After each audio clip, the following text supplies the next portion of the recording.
In this presentation, we'll delve into certain scenarios and essential ingredients from where the check can be dishonored. So, what are the essential ingredients of check dishonoring? First is insufficient fund, when your bank account lacks insufficient funds.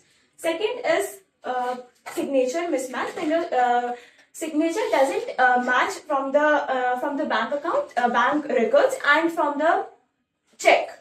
Third is your payment is stopped when the drawer instructs the bank to stop the payment without any genuine repayment reason. And last is when your account is closed. Drawer closes account after issuing check, preventing encashment. The first scenario is when your account is blocked due to insolvency.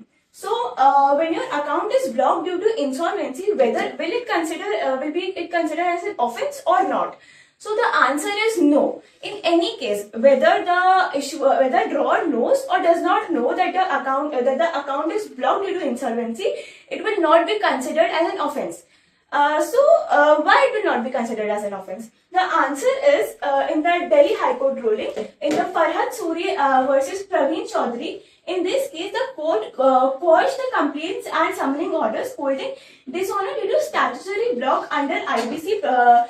Recused at section 138 offense. Here, the essential ingredient was insufficient fund is not fulfilled and the director lacked control. This will not amount to an offense because the director lacked control and the essential ingredient, which is insufficient of funds, is not fulfilled. Next is signature discrepancy. Here, signature discrepancy means your signature doesn't match with the on the check and with the bank records, which amounts to an offense under which amounts to an offense under section 138. Why it amounts to an offense, which is again concluded in the case law, which is Lakshmi Darsham versus State of Gujarat.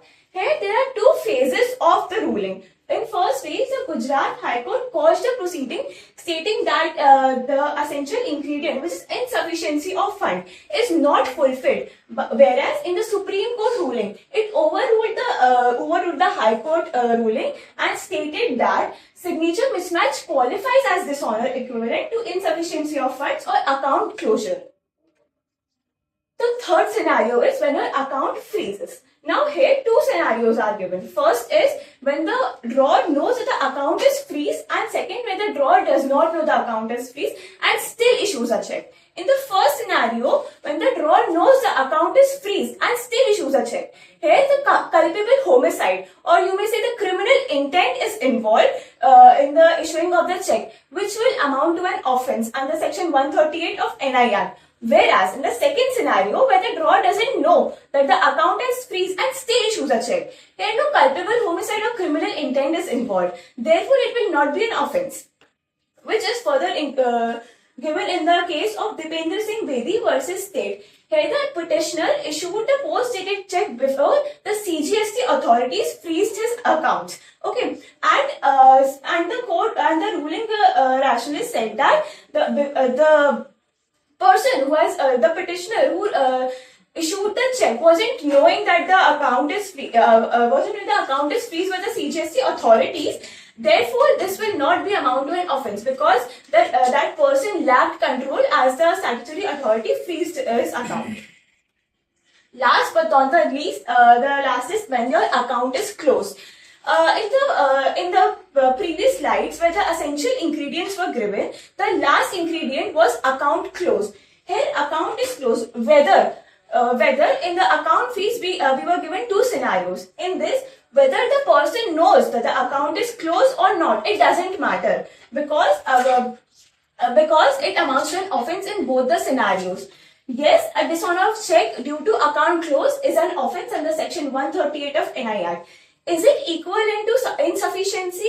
Yes, it is equivalent to insufficiency because when an account is closed, all the funds which is in your accounts are eliminated. Therefore, your account is empty, which will be amount to an insufficiency of funds, which is again concluded in the case law of Modi Cements Limited versus Kushal Kumar Nandi, where the closure eliminates any credit balancing, making funds insufficient to honor the check. The endorsement account closed alone triggers the offense as clarified in section 138.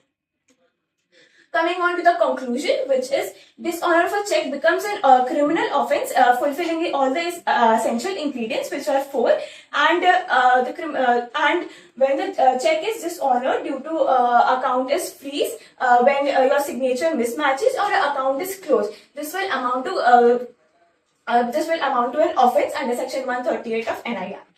Thank you.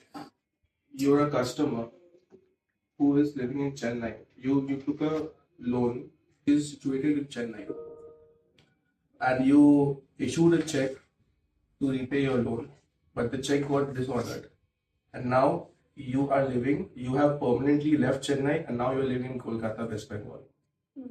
Now the bank does not know your new address, so naturally they cannot send you the demand notice to the new address.